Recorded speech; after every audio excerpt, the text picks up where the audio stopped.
in the M&A Walsh School of Foreign Service, which is a U.S. Department of Education Title VI funded national resource center. It is one of 16 programs designated as NRCs covering our particular region. We offer a wide variety of programming, including lectures, panels, and conferences, as well as specialized workshops for K-12 educators. And we would ask you to please join our mailing list to learn about upcoming events at the center. It is a particular pleasure today to be able to introduce Dr. Angela Stent, who is, in the normal scheme of things, the director of Ceres, and a professor of government in the Government Department and the School of Foreign Service at Georgetown University. She is also a senior fellow at Brookings Institution and co-chairs its Hewitt Forum on Post-Soviet Affairs. From 2004 to 2006, she served as National Intelligence Officer for Russia and Eurasia at the National Intelligence Council. From 1999 to 2001, she served in the Office of Policy Planning at the U.S. Department of State.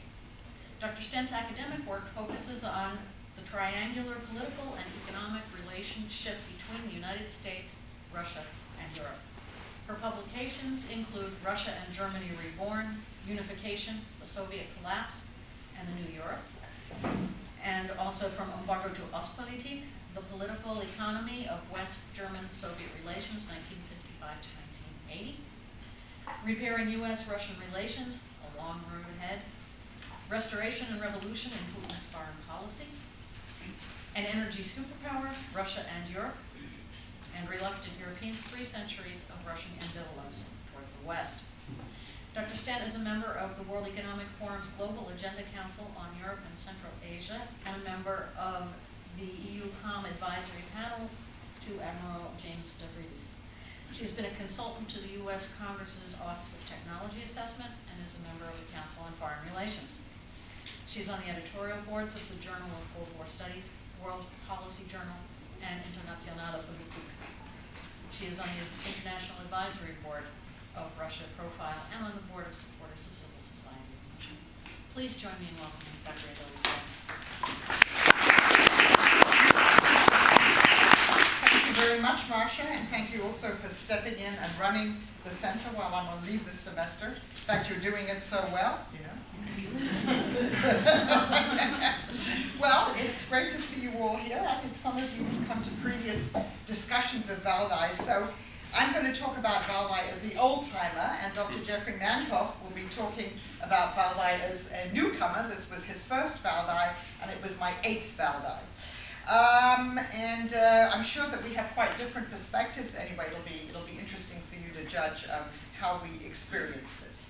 So as I say, this is the 8th Valdai, and for those of you who don't know the structure, what happens is we go to Russia, and the first few days that we're there, we meet with Russian colleagues, and we discuss we've discussed its past, its present, its future.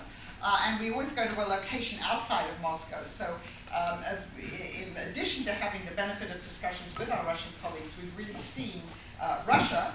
And so I'll just name you very briefly in the 8 years where we've been: Novgorod Veliki, Tver, Yakutia, Khanty-Mansiysk, Rostov, Kaluga, Kizhi, we didn't make it to Varlam because the weather was too bad, and Kazan. And so we've had discussions also about interreligious dialogue and, of course, about Russia's politics. And then, of course, we return to Moscow at the end of these discussions with our Russian colleagues, and we meet with the top leaders. Sometimes we go to Sochi to meet with Mr. Putin. We've done that a couple of times because, as you know, he very much likes being in Sochi, and obviously they're preparing for the Winter Olympics there. But this time we did see him in Moscow. Now, the subject of discussion with our Russian colleagues was a series of scenarios that they had developed. I believe that you can, it's in Russian and English, Russia should not miss its chance. I believe you can find this on the Valdai website.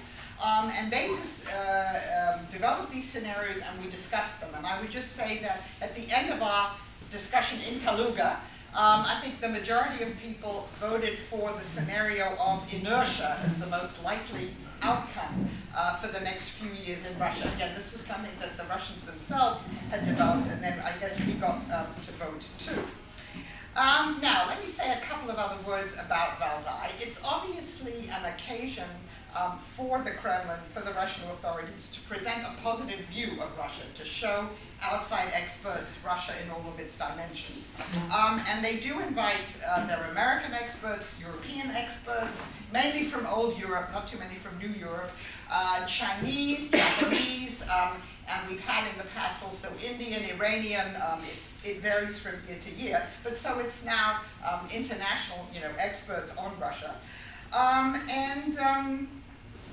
I think what we saw this year in Kaluga was really a foretaste of what we saw at the elections on Sunday.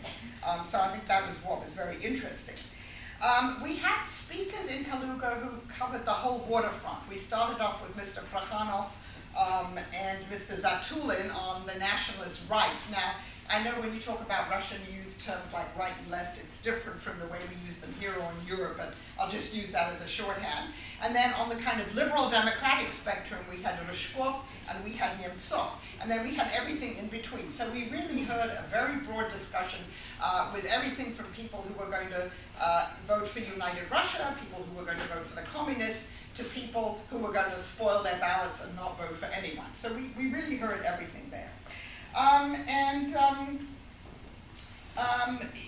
again, we discussed really Russia's current political situation, its economic situation, less foreign policy.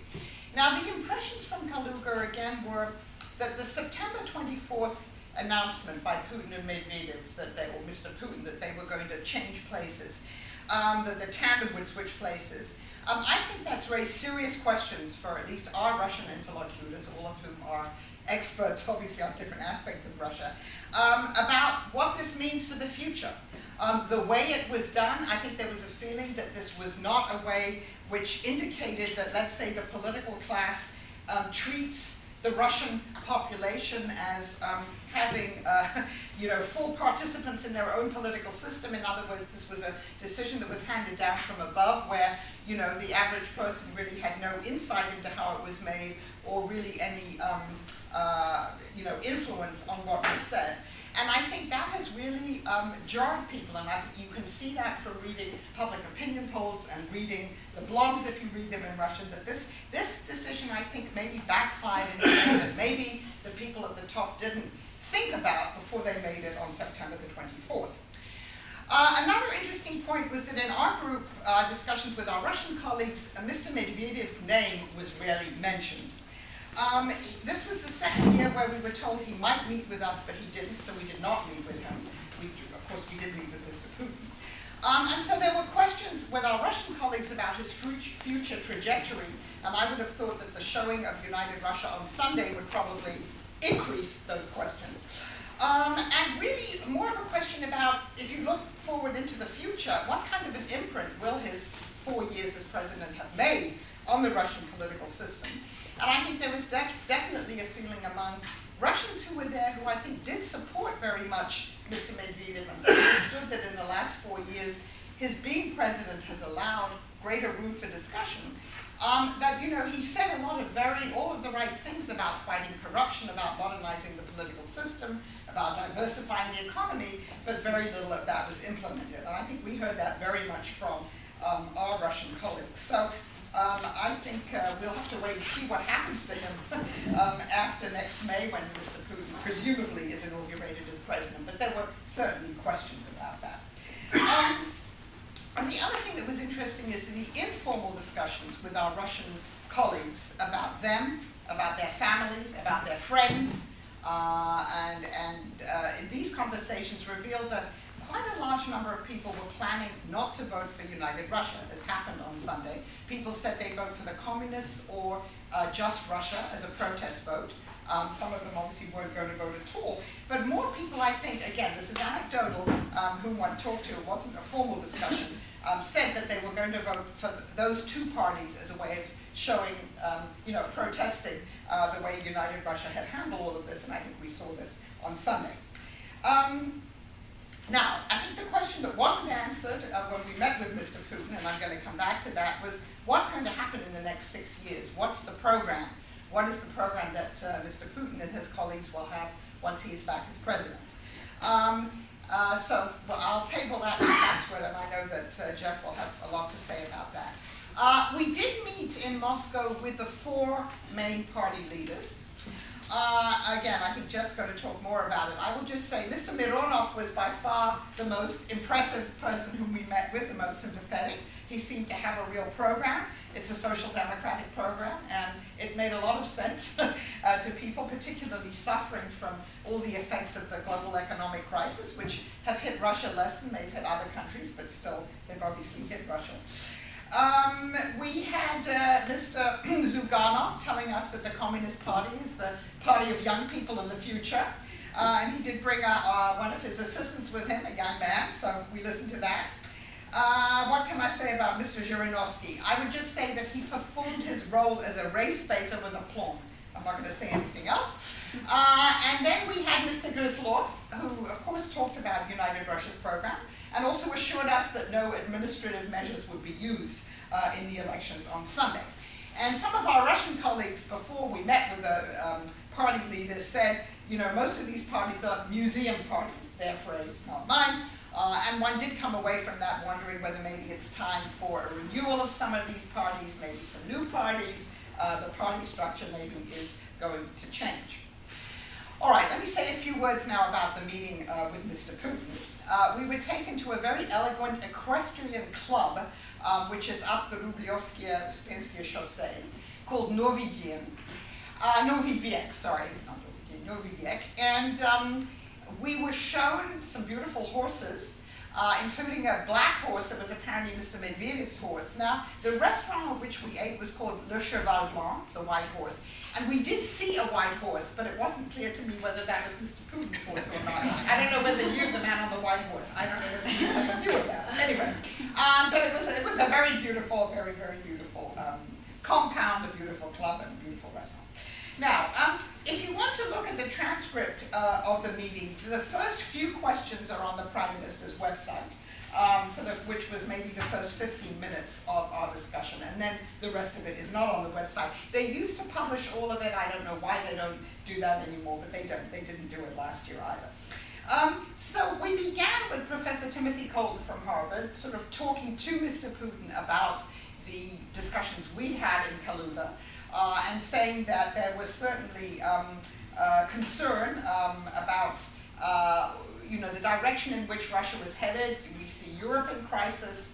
Economically, we see the United States in crisis. We see even China, which has economic challenges. It's not in crisis yet. So the environment in which Russia is operating, is living, is a difficult environment. And that means that Russia is affected by all of this and also has to adjust its own policies.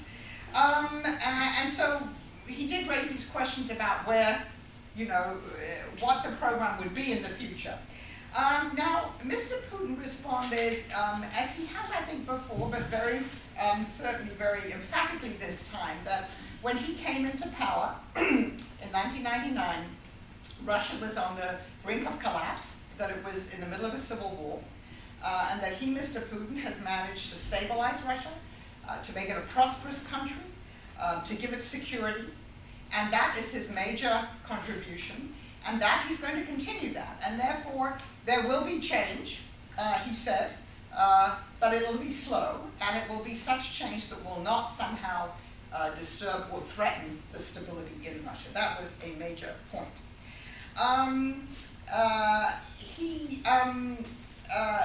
He did talk a little bit about Mr. Medvedev, and he did say that he would not have made him prime minister if he didn't have confidence in him, and he does have confidence in him. So what he had to say about him was really quite positive. He pushed back all kind of suggestions that the way in which they'd announced the switch in the tandem was not democratic. And several times he referred back to Great Britain. And you may or may not recall that when Prime Minister Tony Blair finally, it was time for him to resign, he handed over power to Gordon Brown. And this was done within the discussions within the Labour Party. I mean, people voted for this, but it's true it wasn't done by an election. And so Mr. Putin said, well, of course, we're more democratic here because we're going to have an election in March.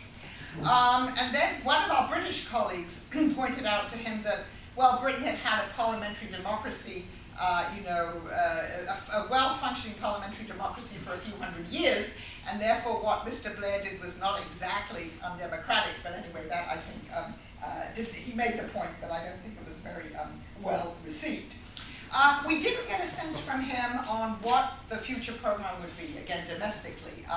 Obviously, there is the need there. I mean, he recognizes the challenges facing Russia, again, because of the global economic environment, because of Russia's own particular issues with demography and other things. But we didn't have any sense of what he might do once he becomes president. Now, you could argue that he hasn't been elected yet, and therefore it's inappropriate. But anyway, that discussion was not there.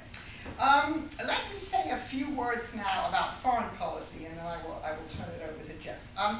I asked him a question about Afghanistan, and what was interesting in that response was that he said, don't have artificial deadlines for withdrawing, because I mentioned the 2014, which of course is our, NATO's, US's deadline. He said we shouldn't withdraw from Afghanistan until the Afghan people can govern themselves and can take care of their own security situation.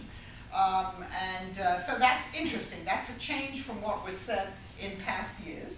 He talked obviously about the problems that particularly affect Russia disproportionately, and not obviously the US, and less so Europe, which is the narcotics, the drug problem, the poppy cultivation, the security.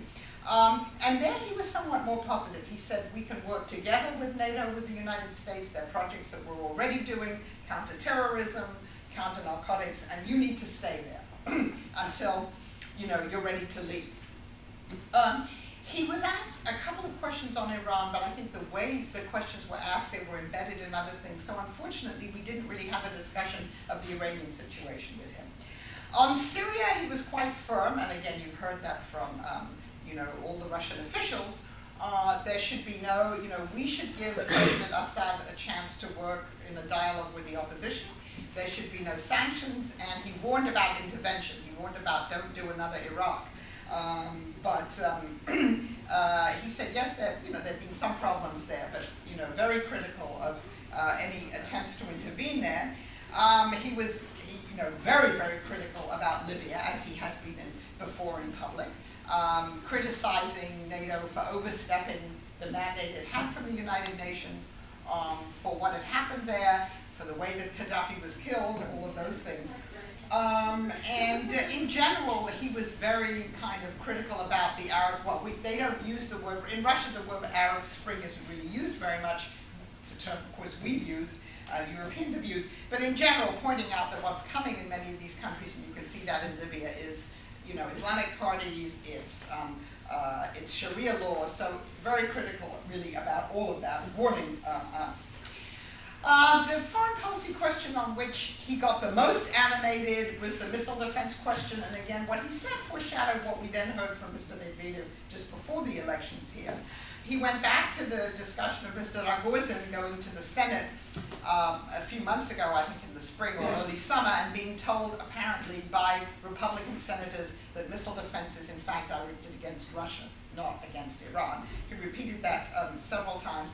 And then he warned, as we've heard from Mr. Medvedev too, that Russia will counter-deploy its own system if need be. He said, don't threaten us. He said, the ball is in your court. And then he said, will you change? So it was a very, very tough.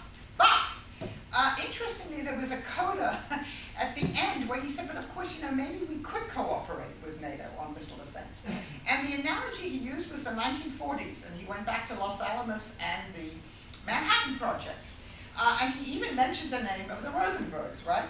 And he said, well, in the 1940s, the United States shared some of its information on the Manhattan Project with Russia. Well, I guess for an American, we might not use the word shared when we would talk about the way that the Rosenbergs passed information to the Soviet Union, but never mind. But the implication there was that there is, he left out the possibility that there could be cooperation. And one of his assistants, sort of in informal discussions with people, did hint that there might be some new proposals once he is president, and once it's clear he's going to be the US president, obviously that's also, they wanted to know a lot about that. They were asking Americans about that. But once that's clearer, there might be new proposals coming from Russia, new innovations on missile defense. So again, we'll have to see. Then the other thing he got very animated about, as he always does, is a question of energy. As you know, he's very interested in energy. He's very knowledgeable about it. He talked about oil prices and their relationship to the Russian budget and said as long as the price is around $100 for Urals crude, then the Russian budget can, will be fine.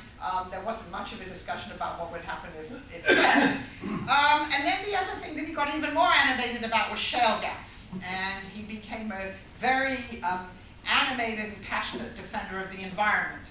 And he said that shale gas was dangerous, that the hydraulic fracturing process, and he got lots of people in this country who'd agree with him, is dangerous for children and people's health. And he took out a napkin and drew a diagram about hydraulic fracking showing why it was dangerous. And so obviously the conclusion from this was that the Europeans should buy more gas from Gazprom instead of the Poles and the Ukrainians, as they are now developing their own shale gas reserves.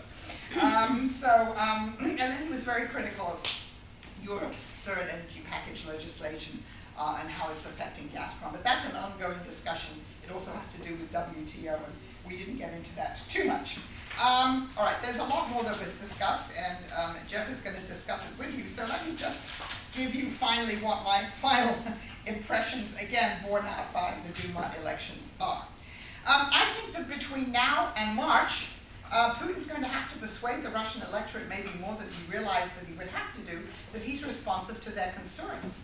And those concerns have to do with corruption. We heard a lot about that from our Russian colleagues.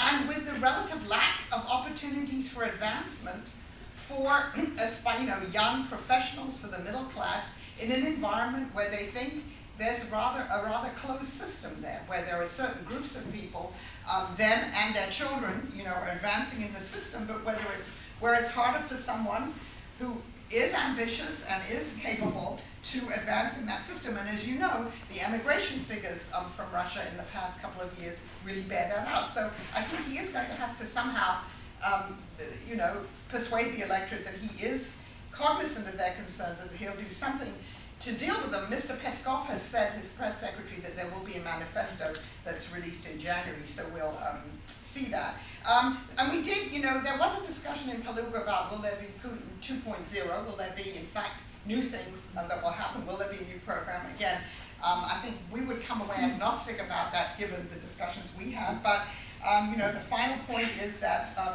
Mr. Putin is always capable of surprising people. So I think the thing is, you watch that spot and then you see what happens in March, and then when he comes back in May. So I'm going to stop there, and I'm now going to introduce Dr. Jeffrey Mankoff. He is a visiting fellow at the Center for Strategic and International Studies. He's just come from a year of working in the Department of State as a Council on Foreign Relations International Affairs Fellow, and he worked on political military relations that have to do with Russia. He was the Associate Director of International Security Studies at Yale University for a number of years. He's written a very good book on Russian foreign policy, which my students have all read, and it's just come out in a new edition. So the next time I teach this, there'll be the new edition. And he has his PhD from Yale University, and he is going to teach a course on security issues in Central Asia in SFS next semester. So please join me in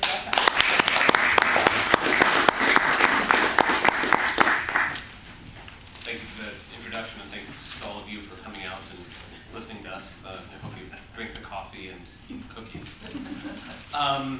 So this was my first trip to Valdai, and so I don't necessarily have the comparative perspective that Angela is providing, but I thought I would share a couple of impressions that I got from being there, and then maybe touch on some of the issues that Angela didn't go over as much, especially our meetings with the party leaders, and then the impressions of Kaluga, where we spent at least half of the time that we were actually on the ground in Russia.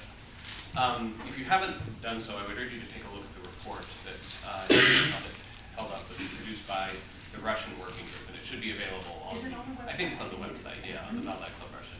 And what is it, valdaiclub.org? Is it on the website? Like yeah, it is. It was produced only by the Russian participants, and we were given an advance copy of it about a week before we left. But the Americans and other foreigners didn't have any input into the actual production of it.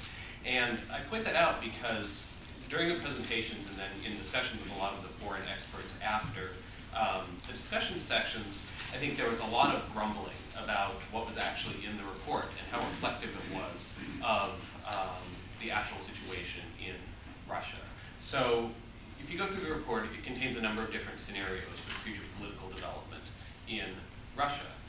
And several of the foreign participants who were there had participated in scenario building exercises in the past, whether for intelligence agencies or the military or whomever else. And in talking to them about the report, they really almost unanimously said that the people who put this report together had done it wrong, that it kind of missed the point of doing scenarios. Because in a way, if you read this report, you'll see that it's very voluntaristic, that it gives the impression that the various scenarios that are contained in here, whether stagnation, democratic breakthrough, authoritarian modernization, etc., are things that the Russian government has it in its power to choose. It can select these off of a menu and implement them, more or less at will.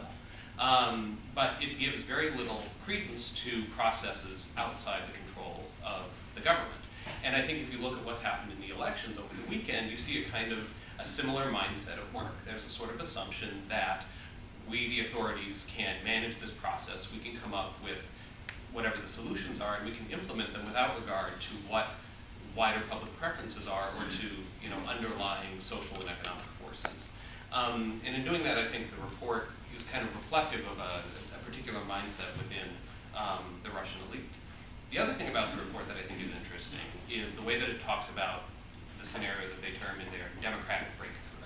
For most of us, thinking about what we would like to see in Russia over the next several years, I think our positive scenario would be democratic breakthrough, right? That they have free and fair elections, that a new parliament and a new government with a popular mandate comes to power, implements liberal reforms, and that Russia increasingly comes to resemble a Western country.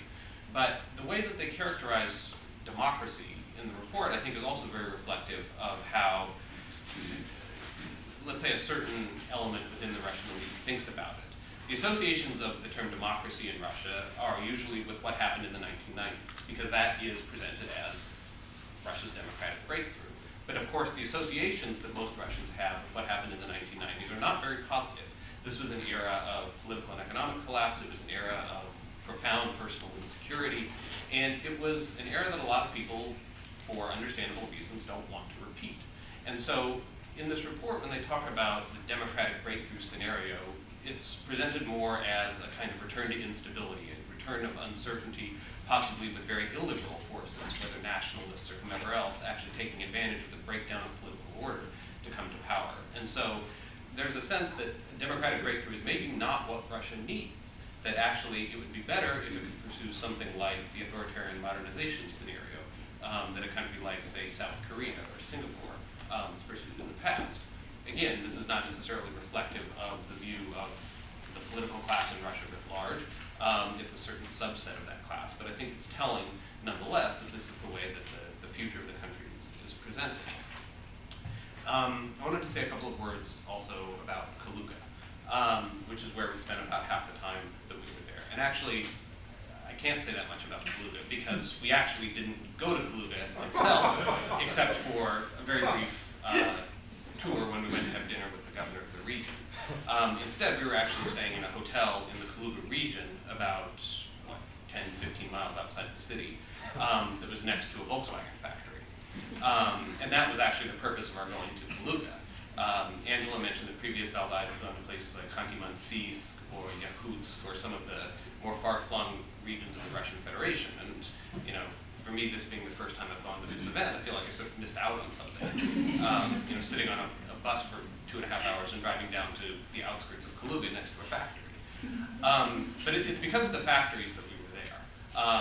Kaluga, as the governor pointed out during our dinner with him, is one of the most economically vibrant regions of Russia. It's an area where they have significant foreign direct investment, where there are a number of foreign companies, foreign high-tech companies at work. It was presented as a kind of positive example of Russian modernization with the assistance of foreign investment.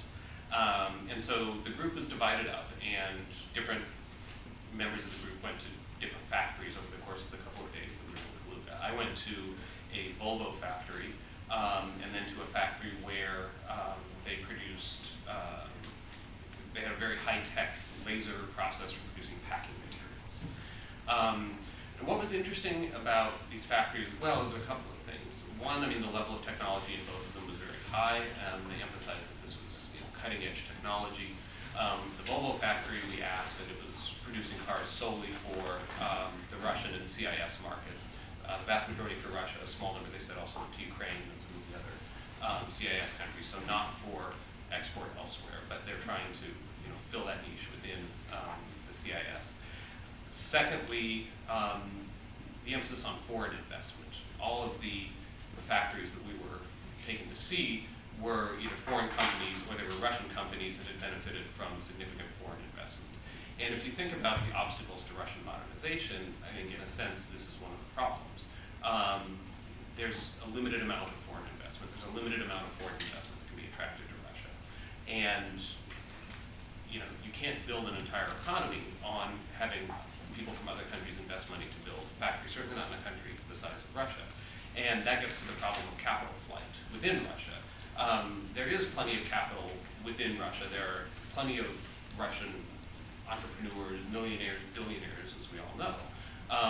But I don't have the exact figures for this year or recent past, but the amount of capital flight from Russia, the amount of money that these people are taking and then depositing in banks in places like Cyprus is astounding. And if the government can't create an environment conducive to Russian entrepreneurs bringing this money back and investing it in the Russian economy, I think that's one of the major obstacles to the kind of modernization that Medvedev in particular talks about, but that we hear a little bit from Putin as well. One other thing about the factories has to do with labor force and the labor situation. Somebody during the tour of the Volvo plant asked about trade unions, whether the workers in the plant were unionized. And our tour guide was kind of stunned that anybody would have this question or would be even interested in that. But no, of course not. They're treated very well. They don't need a union. At the packing plant, somebody asked about how the wage structure worked, how workers were compensated, and it was on a kind of piecework system.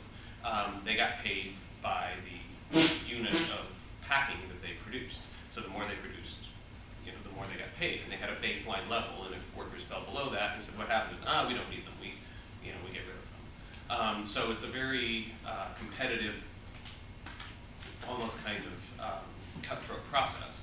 That said, the people we spoke with seemed very confident. They knew their business very well, and it was clear that both of these factories, at least the ones that I saw, were doing quite well, despite the global economic crisis. And I think that was one of the messages that the people who organized these tours wanted to emphasize. Let's see, a couple of words about the party leaders. I think Angela hit that one pretty well already. It came up several times, this idea of museum parties. It was striking that we met with Gennady Zyuganov, Vladimir Zhirinovsky, and the other two leaders that we met with, maybe not quite to the same extent, but Zhirinovsky and Zyuganov, of course, have been the leaders of their respective parties for going on 20 years now. And excepting a brief period in the early 90s, have never really come close to being in power. During the meeting with Putin, somebody asked him about reinstituting elections for governors, about the democratization of the political system. And he pointed back to these political parties and said something along the lines of, we want to reintroduce direct elections for governors, but we need the political culture to modernize before we can do that. And if you look at the political parties in Russia, they haven't modernized their political cultures. They're still caught in the 1990s, or they're vehicles for the ambitions of particular politicians. And he didn't name names, but you can think of who he's talking about. The other thing about the meetings with the parties was the parties that we met with were the ones that were semi-approved or semi-legal. We met with communists, liberal Democrats, Just Russia, and United Russia. We didn't meet with Nemtsov, although he was at the discussions. Alexei Navalny was not there. The National Bolsheviks, Limonov is not there, although possibly that's a good thing. But it was, even though there was this attempt to portray the meetings as covering the entire spectrum of the Russian political system, from Zhirinovsky on the right, the left, sorry, from the communists on the left to Zhirinovsky on the right, it was still the parties that had sort of passed muster with the Kremlin. It was like the loyal opposition.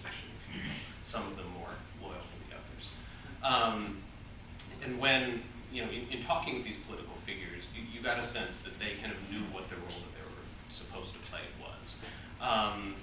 Given the opportunity to criticize Putin, for example, Mironov, the head of the Just Russia party, refused to do it. He said, you know, we don't like United Russia. We agree with the characterization of it as the party of thieves and swindlers that it has become tagged in the last several months. But he said that doesn't mean that we, you know, don't like Putin or that we disagree with Putin. Which, given Putin's role in and with United Russia, seemed to be kind of striking. I'm happy to talk more about the political parties during the Q&A if anybody wants to. In terms of the meeting with Putin, what I would say is that this is the first time I've met him in the flesh. He was 2.5 hours late, but I hear that that's not particularly uncommon. After which he met with us for 3 hours. And, you know, it really was a give and take. In contrast to the discussion with a lot of the political party leaders, I didn't get the sense that he was trying to dodge questions that, you know, were seen as particularly difficult. You know, he did try to engage with his interlocutors, even if the answers that he gave were sometimes a bit contentious. And let's see, what else? I guess, you know, in terms of the specific issues that he addressed, on the question of domestic politics, Angela talked about Timothy Colton's presentation at the beginning of the meeting with Putin, where Colton summarized the discussions that we had as in the context of the working group before the meetings. This was all televised, incidentally. They had the Russian media in the room during this part of the presentation, and it was subsequently broadcast on TV. And Colton gave the summary that talked about how the foreign experts had come to the conclusion that the most likely scenario for Russia was stagnation, both political and economic. Putin's response was a little bit defensive, especially during the televised portion. But nonetheless, I got the sense that during the actual course of the dinner, he at least accepted the diagnosis that Russia, in its political and economic development, had kind of that it had reached a kind of crossroads, and it was unclear where actually it had to go from there. Now, that was interpreted, I think, by a lot of the foreign experts who were there as evidence that they didn't really have a plan, that there was no sort of program. Now, of course, if there was a program, would he have shared it with us at that juncture? That's the question that I don't think we know the answer to. There presumably is going to be a manifesto. I think there's going to be more programmatic statements as we get closer to the elections. But in terms of specifics, there really wasn't that much. And I think that was one of the factors contributing to the sense of pessimism that a lot of the foreign observers took away from the meeting with Putin. He did get especially exercised on the question of missile defense, although this was something I worked on during my year at the State Department. And I have to say, he didn't really cover any ground that we hadn't heard from Russian officials over the course of the past year. They have a position that has been fairly clearly articulated, which is that we would like to do something jointly. If we can't do that, we want to impose limits, legally binding limits, if possible, on the capabilities and the extent of the U.S. system in order to prevent it from threatening Russia's retaliatory capabilities. You know, Putin presented it in a very kind of striking way, but he covered essentially those same talking points. We want to do this jointly. Let's figure out how to do it jointly. Somebody asked him about the reset in U.S.-Russian relations, and he said he supported it. He said it was a success. He cited the New START Treaty, the 123 Agreement on Civilian Nuclear Cooperation, and Afghanistan. He said, you know, these are examples of how our interests coincide and how we can work together, and I hope that in the future, after the 2012 elections in both countries, we'll still be able to make progress along these and other areas where our interests do in fact coincide. One of the other areas where he got a little bit animated, and I think this is telling, was about Silvio Berlusconi, who had just resigned shortly before we had the meeting with Putin. One of the Italian participants asked him about Berlusconi. He was very defensive about Berlusconi. He said, you know, he is a great European, he is a great statesman who's been poorly treated. If you look at the history of Italian politics since the end of the Second World War, there's been the average tenure of a government is measured in months rather than years. He said Berlusconi was the complete antithesis of that. He brought stability. He stabilized the Italian political system. I think in a way that is an accomplishment that Putin identified with. And I think he sees himself maybe as the man on the white horse, but certainly as the one to bring that kind of stability to Russia. And this is why he got defensive, I think, about the critique that, you know, his program had sort of run its course. You know, we didn't get into some of the more, some of the other very contentious issues like Iran. I think that's something that everybody kind of hoped there would be an opportunity to have a more thoroughgoing discussion on. But the question about Iran was sort of embedded with, you know, questions about everything that was going on in the Muslim world right now. So he didn't really have an opportunity to address it. And, you know, he spent about 3 hours sort of volleying back and forth on these questions. And I think certainly some of his answers were more convincing than others. He was asked about oil prices. What is Russia going to do if oil prices go back towards their historical average, which is much, much lower than it's been over the last couple of years? He said, well, you know, our budget has some wiggle room in it, you know, as long as oil prices stay above, I think he said $98 a barrel by 2013, you know, we have the mechanisms within the budget to make sure that, you know, our programs are paid for and we don't go into, you know, excessive deficits in order to cover them. But of course, the question isn't about oil prices going to $98, and it's not about 2013. It's about oil prices going to $30 by, say, 2020. And what does Russia do in that scenario? And there was, I think, just an unwillingness to kind of entertain the possibility that that was something that actually could confront the country over the course of the next several years. So that was one of the areas, I think, where maybe, you know, the answers were a little bit less convincing. But, you know, it was a very tough presentation. It was defensive, I think, about the things that we've already covered, but at the same time kind of held out this olive branch that, you know, we don't believe that we're enemies. We don't believe that we're condemned to be locked in a kind of Cold War style confrontation with the West. But in a lot of ways, what kind of relationship we're going to have is very much dependent on what you, the West, do over the course of the next few years. So that was my impression of meeting Putin for the first time. If you have any questions about that or other aspects of the time we were in Russia, we're happy to talk about more about the elections, I suppose.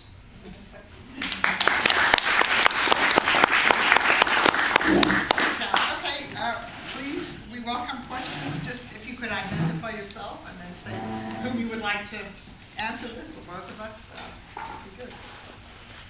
Yes. My name is Linda. I'm a second-year student in the Ceres program. My question sort of relates to the economic issues you've discussed, but it's mostly focused on fiscal policies and whether or not they will change in the future. Mr. Kudrin, who has been in charge of fiscal policies, has resigned recently. Was this discussed in any way in the Valdai conference? Was Mr. Kudrin discussed?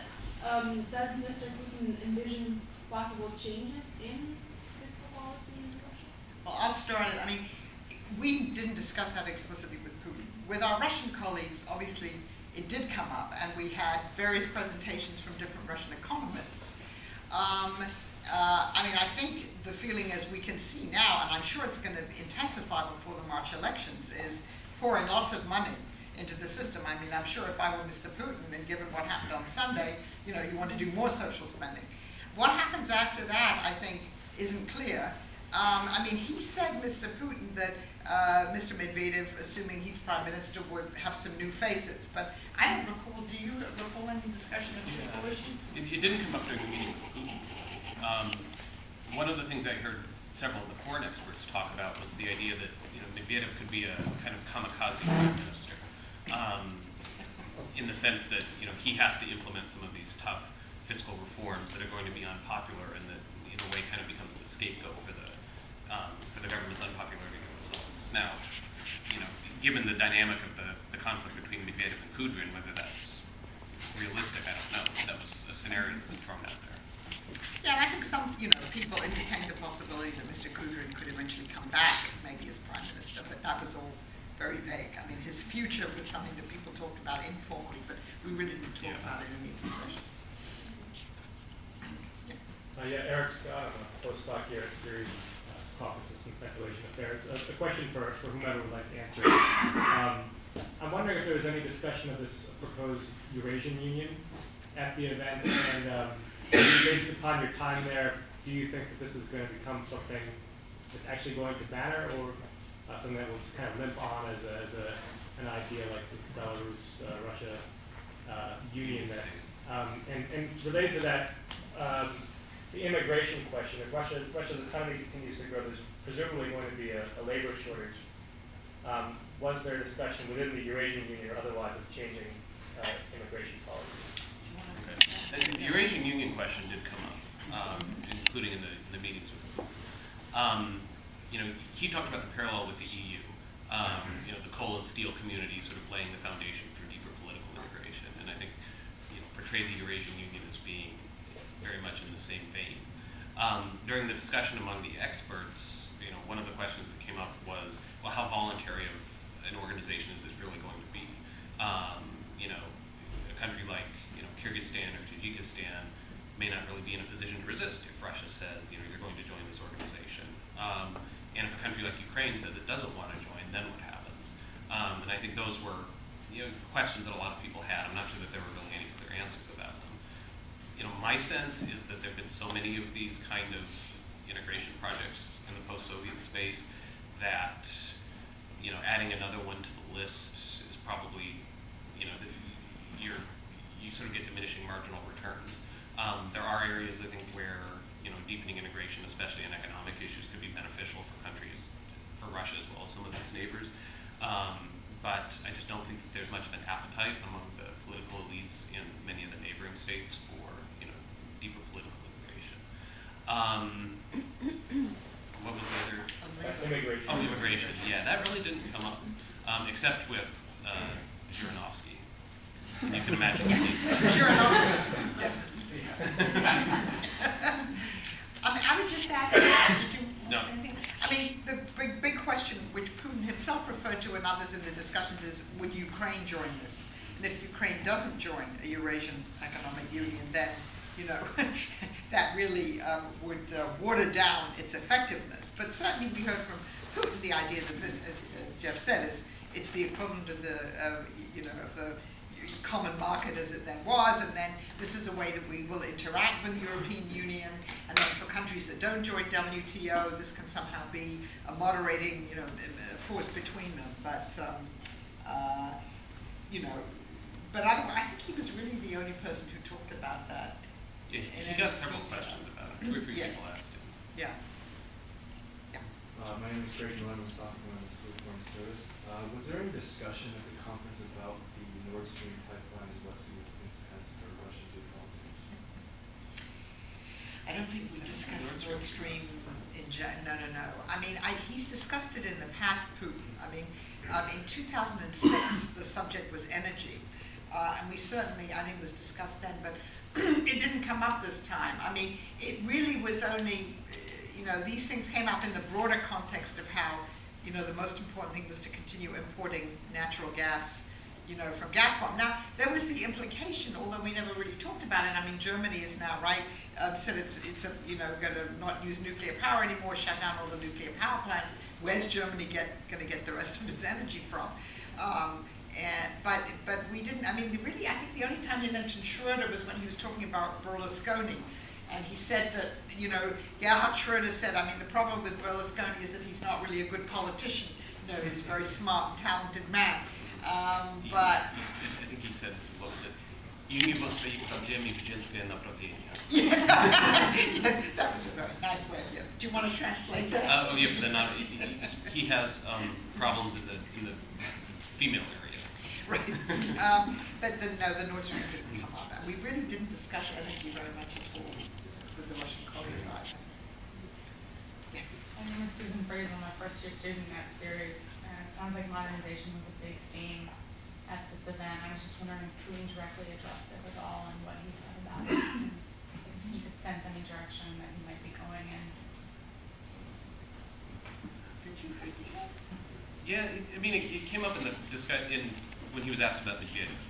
And he said, Medvedev's fulfilled the role that he was given, and he's made modernization. He's put it on the agenda, I suppose, and that's a positive thing.